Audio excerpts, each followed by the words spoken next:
Hello friends, welcome to channel. आज का जो लेक्चर होगा वो होगा कुछ इन टॉपिक्स पे। पहला है सरफेस टेंशन, फिर है कोहेसियन एंड एडेशियन एंड कैपिलरिटी। ये तीन टॉपिक्स होंगे। तो जो हमारा पहला टॉपिक है ना वो है सरफेस टेंशन। अब सिंपल एंड इजी लैंग्वेज में आज मैं आपको बताऊंगा कि surface tension, cohesion, adhesion and capillarity होता क्या है। जो हमारा पहला है वो है सरफेस टेंशन। अब सरफेस टेंशन की डेफिनेशन क्या बोलती है?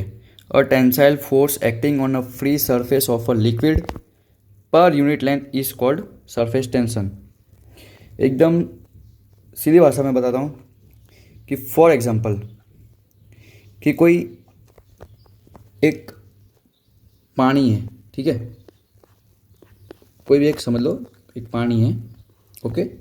अब उस पे अगर हम कोई एक ऑब्जेक्ट रख दे, ठीक है, जैसे कि मैंने कोई रख दिया एक छोटा सा स्पेयर जैसा कुछ रख दिया, ठीक है, एकदम लाइट वेट थीन। तो अब वो क्या करेगा? तो जब उसको हम रखेंगे ना तब उसकी कुछ ऐसी शेप्स बन जाएगी। तो वो जब रहेगा ना तो इस पे वो फ्लोट करेगा, ठीक है। अब वो फ्लोट करेगा तो किस पे फ्लोट करेगा? सरफेस ऑफ वाटर पे फ्लोट करेगा। तो उसी को बोलते हैं सरफेस टेंशन, ठीक है। इतना तो समझ में आया होगा। अभी और बताऊंगा इसका एक एग्जांपल इजी। अब जो उसकी ऐसा यूनिट है ना सरफेस टेंशन की, वो हमारी आएगी न्यूटन पर एमएम और न्यूटन पर मीटर, ठीक है। आपको जो भी लिखनी है आप वो लिख सकते हो, लेकिन ये दो इसकी यूनिट्स है। अभी एग्जांपल जो मैंने अभी आपको बताया कि insects can walk on surface tension. अब आपने कई बार देखा होगा कि इंसेक्ट जो होते हैं वो पानी के ऊपर बैठे रहते हैं। मतलब जो गंदा पानी होता है या फिर साफ कैसा भी नदी में पानी रहता है या अपने एरिया में, तो उधर देखा होगा आपने कोई इंसेक्ट रहता है वो ऐसे पानी पे रहता है, ठीक है। तो वो किसके ऊपर से वो कारण उसके ऊपर रह सकता है? तो उसके एक सरफेस टेंशन की वजह से रहता है, ठीक है। फिर हमारा आता है दूसरा example, thin blade float on surface of water. अब कोई थिन ब्लेड है, एकदम पतली ब्लेड, ठीक है। अब वो अगर फ्लोट कर रही है वाटर पे तो उसको हम क्या बोलेंगे? Surface tension. वो भी एक एग्जांपल है, ठीक है। तो सरफेस टेंशन तो आई होप कि आपका क्लियर हो गया होगा। अब आता है हमारा जो सेकंड टॉपिक, वो है कोहेशियन एंड एडेशियन। अब कोहेशियन एंड एडेशियन एक सिंपल है, मॉलिक्यूल्स के ऊपर है, पर मैं आपको पहले डेफिनेशन बता देता हूँ कि डेफिनेशन क्या बोलती है। कोहेशियन क्या बोलता है? Attraction between the molecules of same liquid is known as cohesion. Due to cohesion liquid possess surface tension, ठीक है। इसमें क्या बोला है कि एक फॉर एग्जांपल सबसे इजी समझ लो, ये हमारा कोई एक सरफेस है। अब उस पर देखा होगा आपने कि कई बार एक बूंद गिरी होती है सरफेस पे हमारे। वो कौन से शेप में होती है? कुछ गोल शेप में होती है, लेकिन हमारे सरफेस पे कौन सी होती है? हाफ पे रहती है। वो हाफ पे क्यों रहती है वो मैं आपको बताता हूँ। क्योंकि आप समझ लो अभी कि इतना बड़ा बना रहा हूँ ताकि आपको अच्छे से समझ में आए कि अभी इसमें कुछ मॉलिक्यूल्स दिए हुए हैं, ठीक है। एक ये समझ लो, ये जो है ना, ये जो मैंने बनाया है, ये क्या है? हमारा बूंद है, पानी की एक बूंद है, ठीक है, ये जो मैंने बनाई है। अब इस बूंद में कुछ मॉलिक्यूल्स होंगे छोटे छोटे, ठीक है। वो मॉलिक्यूल कैसे होंगे? एकदम सेम होंगे। मॉलिक्यूल जो होगा वो सेम होगा, तो वो सेम होगा तो वो अट्रैक्शन होगा। अब जब अट्रैक्शन हो रहा है ना, मतलब अट्रैक्शन तो होगा ही, बट अट्रैक्शन किसके बीच में हो रहा है? तो क्या सेम मॉलिक्यूल्स के बीच में हो रहा है, ठीक है। ये सेम मॉलिक्यूल्स के बीच में अट्रैक्शन हो रहा है, उसी को बोलते हैं कोहेसियन, ठीक है। ये क्लियर हुआ। अब आता है हमारा एडेशन। एडेशन समझाऊंगा तो थोड़ा आपको क्लियर हो जाएगा कि कोहेसियन और एडेशन में एक्चुअली डिफरेंस क्या है। Attraction between the molecules of liquids to another body is called adhesion. अभी सिंपल भाषा में बताता हूँ कि अगर कोई फॉर एग्जांपल समझ लो कि इधर एक कोई बॉडी है, ठीक है, एक बॉडी है और एक दूसरी बॉडी है।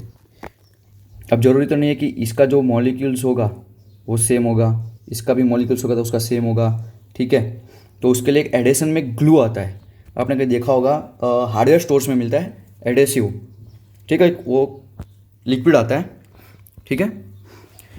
अब जब उस लिक्विड को हम किसी एक सरफेस पे लगा देंगे, ठीक है, फिर समझ लो कि यहाँ पे मैंने कोई गम लगा दिया। अब उस गम को मैं इस ऑब्जेक्ट से मैं चिपकाने की कोशिश करूँ तो वो तो चिपक जाएगा, बट ऑब्वियस क्यों, क्योंकि जो इसके मॉलिक्यूल्स है ना, वो मॉलिक्यूल्स क्या डिफरेंट है, ठीक है, दूसरी बॉडी के मॉलिक्यूल से, मतलब वो एक बूंद इसको कंसिडर नहीं करेंगे हम। समझ लो कि हम किसी एक पेपर को ले रहे हैं, ठीक है, कोई भी एक सिंपल सा पेपर ले लो। अब उस पेपर में हम कोई ग्लू लगा देंगे, उसके ऊपर एक पेपर और अटैच कर लेंगे, तो उनके तो मॉलिक्यूल्स डिफरेंस होंगे, इसका भी मॉलिक्यूल डिफरेंट होगा। तो जब मॉलिक्यूल से हम उसको अटैच करेंगे तो वो चिपकेगा, तो उसी को बोलते हैं एडेशन। ओके, ये क्लियर हुआ। अब कैपिलरिटी भी एकदम सिंपल है, वो भी मैं आपको बता देता हूँ कि कैपिलरिटी हमें क्या बोलता है। It is defined as phenomenon of rise और fall of a liquid in a small tube when it is held vertical in a liquid. अब इसमें एग्जैक्ट क्या बोला है मैं आपको एक ड्रॉ करके बताता हूँ, लेकिन मैं आपको पहले समझा देता हूँ कि एक फॉर एग्जांपल समझ लो कि एक ट्यूब है, ठीक है, ये हमारी क्या है, टेस्ट ट्यूब। अब आपने टेस्ट ट्यूब तो देखी होगी, ट्रांसपेरेंट होती है, बट ऑब्वियस अब आप उसमें कोई भी एक आपने कोई लिक्विड भर के रखा है फॉर एग्जांपल, ठीक है। अब इसमें एक सीधा फंडा है कैपिलरिटी का कि दो फंडे, इसमें क्या हमने अभी आपको बताया कि it is a defined as phenomena of rise और फॉल, ये मैंने लिखा है ना, राइज और फॉल। इसको हम कैसे बोलते हैं, कैपिलरिटी राइज, कैपिलरिटी फॉल, ठीक है। अभी इसमें कोई टेस्ट ट्यूब है, उसमें कोई एक्सपेरिमेंट किया, ठीक है। अब जब इसका जो लिक्विड है वो राइज करेगा, मीन्स ऊपर आ रहा है, तो उसको हम क्या बोलेंगे, कैपिलरिटी राइज। कैपिलरिटी क्या हो रही है, राइज हो रही है, उसी को बोलेंगे राइज। ओके, अब दूसरा जो मेन, एक और टेस्ट ट्यूब ले लेते हैं, उस टेस्ट ट्यूब में कुछ हमने रखा है सॉल्यूशन, समझ लो कोई भी। अब जब वो सॉल्यूशन घटेगा कुछ एक्सपेरिमेंट करने के बाद, तब वो क्या होगा, डाउनवर्ड आएगा, तो डाउनवर्ड आएगा तो उसको क्या बोलेंगे, कैपिलरिटी फॉल, ठीक है। ये था खाली आज का हमारा टॉपिक। आई होप कि कैपिलरिटी तो क्लियर हो ही होगा, मतलब जो भी हमारा टेस्ट ट्यूब रहता है वो अगर मतलब कोई भी एक चीज़ ले लो, कोई भी टेस्ट ट्यूब भी क्यों कुछ भी ले लो, अगर वो राइज हो रहा है तो बोलेंगे कैपिलरिटी राइज, अगर वो फॉल हो रहा है तो बोलेंगे कैपिलरिटी फॉल, ठीक है। फिर आज का ये जो हमारा 3 टॉपिक था, ये आज हम यहीं पे रखते हैं। अब हमारा जो नेक्स्ट टॉपिक होगा ना, लास्ट टॉपिक होगा, इसके बाद हमारा ये चैप्टर ख़त्म हो जाएगा। एक रहेगा विस्कोसिटी। विस्कोसिटी में हम पढ़ेंगे डायनामिक विस्कोसिटी और काइनेटिक विस्कोसिटी, ठीक है। एक दो चीज़ क्या होती है वो मैं बताऊंगा, जो मैं एकदम फर्स्ट लेक्चर में बताया था इनके ऊपर, वही चीज़ है, बट इसके ऊपर मैं कुछ आपको फार्मूलाज भी देने वाला हूँ, तो वो फार्मूलाज भी आप याद रखना, वो हम नेक्स्ट चैप्टर्स में वो फार्मूला का यूज़ करेंगे, किस तरह से करेंगे वो भी बताऊंगा। पहले तो आज का हमारा टॉपिक क्लियर हो जाता है, सरफेस टेंशन, ठीक है। कोई भी एक चीज़ जो होती है पानी पे जो फ्लोट करती है वो हो गया हमारा सरफेस टेंशन। फिर आता है कोहेशन एंड एडेशन, ठीक है। कोहेशन में जो सेम मॉलिक्यूल्स होंगे वो हमारा कोहेशंस हो गया, ठीक है। जिस दो मॉलिक्यूल्स जो सेम मॉलिक्यूल्स होंगे उनके बीच में जो अट्रैक्शन होता है उसको बोलेंगे कोहेशन। और एडेशन किसके बीच में होगा, जो दो डिफरेंट मॉलिक्यूल्स होंगे, दो डिफरेंट क्या मॉलिक्यूल्स होंगे उनके बीच में जो अट्रैक्शंस होता है उसको बोलते हैं एडेशन। फिर कैपिलरिटी एकदम सिंपल फुल, जो राइज हो गया वो कैपिलरिटी राइज, जो घट गया वो capillarity fall. Okay, I hope कि आपको एटलीस्ट ये 3 टॉपिक्स क्लियर हो चुके होंगे। अब अगर आपके टॉपिक्स क्लियर हो चुके तो प्लीज़ आप इस चैनल को लाइक कर देना, इस वीडियो को, और ज़्यादा से ज़्यादा आप शेयर्स कर देना। So thank you for watching.